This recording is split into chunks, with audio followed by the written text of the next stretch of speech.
Central Africa, the oldest continent of the world, lies the Congo, where the Belgians for the past half-century have succeeded in modernizing what was once mainly a vast, stifling forest.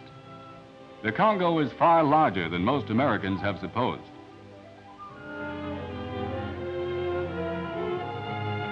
Today there are large ports, busy waterways, magnificent roads, and villages are developing where the whites live in beautiful and comfortable homes. When the Congo was discovered to be rich in natural resources, particularly minerals, busy cities of wealth and industry grew up rapidly. Some 40,000 whites live peaceably here among 14 million natives.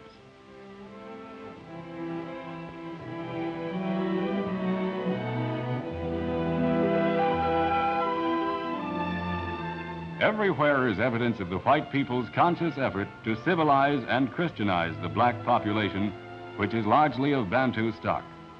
The European way of living is penetrating into the heart of Africa, cutting a new future for the indigenous blacks.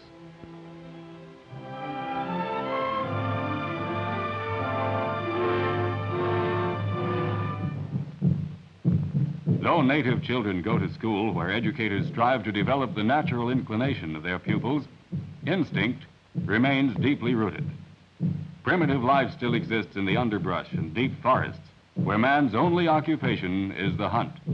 This is the other Congo, the uncivilized Congo, where primitive society is still under the power of fetishism.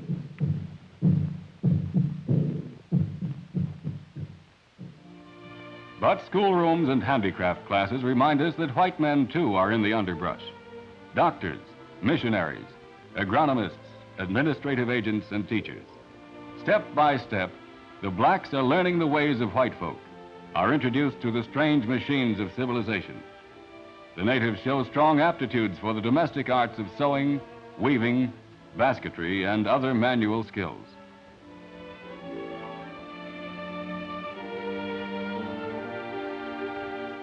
Yes, education is a slow process, but young people everywhere are pliable, and even gymnastics show the influence of Western culture.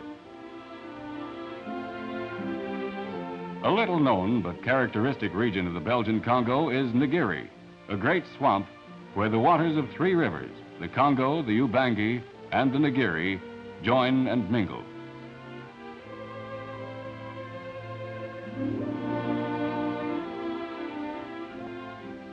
Here in Ngiri, in the shade of a few palm trees, the inhabitants of this strange country live in the swamp, isolated on tiny islands. The natives built these islands themselves from earth and reeds, piled up around slender poles driven in the mud. The inhabitants of these islands are called the water people. The men are strong and majestic looking, their muscles developed by incessant paddling. The women, rather masculine in appearance, wear heavy copper necklaces and bracelets, which sometimes weigh as much as 50 pounds. If it weren't for the canoe, these folk would vegetate on the islands, prisoners of the water surrounding them. There is also another tribe in this marshy region, the Budiabas, who are extremely backward, not even acquainted with the canoe.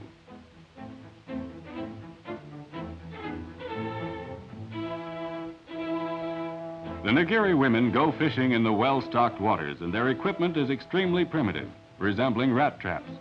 The fish themselves release the spring of the trap when they enter the net. The blacksmith is one of the privileged men of this society, and the richest artisans are, of course, those who fashion the indispensable canoes.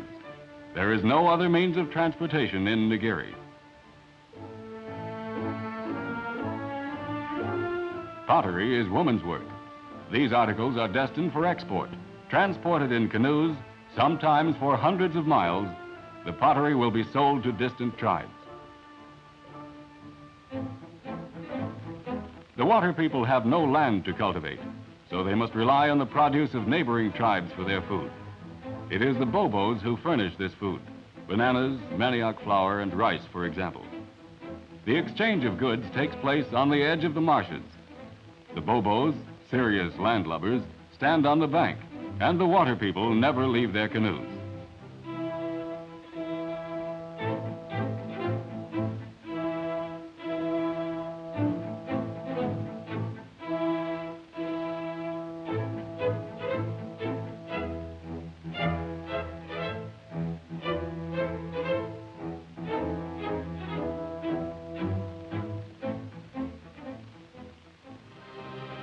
Unfortunately, Ngiri, captivating region of islets and calm waters, is menaced by sleeping sickness.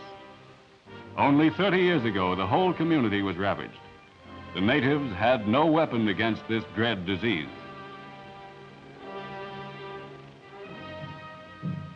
But the picture changed when the medical service of the Belgian government began its offensive.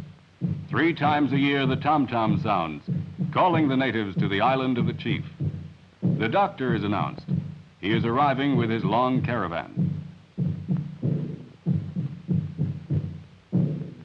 From all the little islands, the black population streams toward the rendezvous. The uproar, the jostling become an orderly ceremony the moment the doctor approaches the island.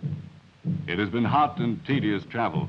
The doctor and his long caravan has sloshed through swamp, river, and forest, bearing precious laboratory and medical equipment.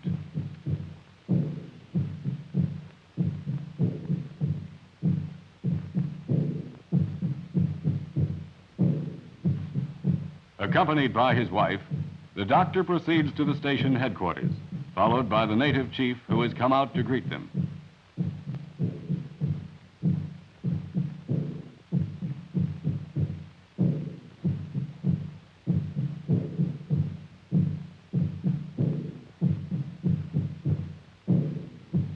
And while the porters take care of his baggage, the island chief offers the traditional hen's eggs, a sign of welcome among these people.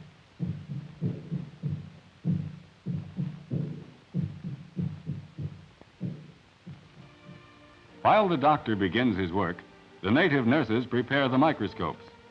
The doctor examines each native. He feels their cervical ganglions. All those whose ganglions are congested must leave the line, for swollen glands are a symptom of sleeping sickness. With a needle, a little liquid is extracted from the ganglion and put on a slide to be examined through the microscope.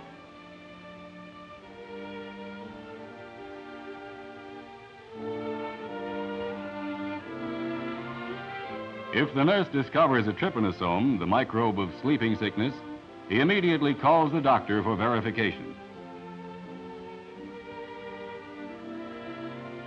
Through the instrument, the microbe can be seen wiggling like a tiny worm among blood globules.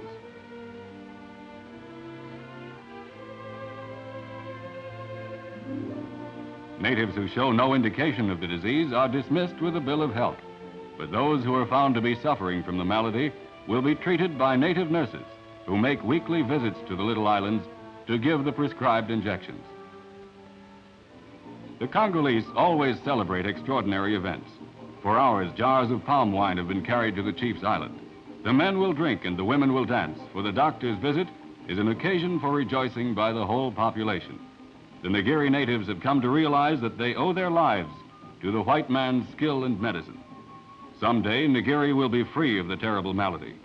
Even today, no one need die of it anymore.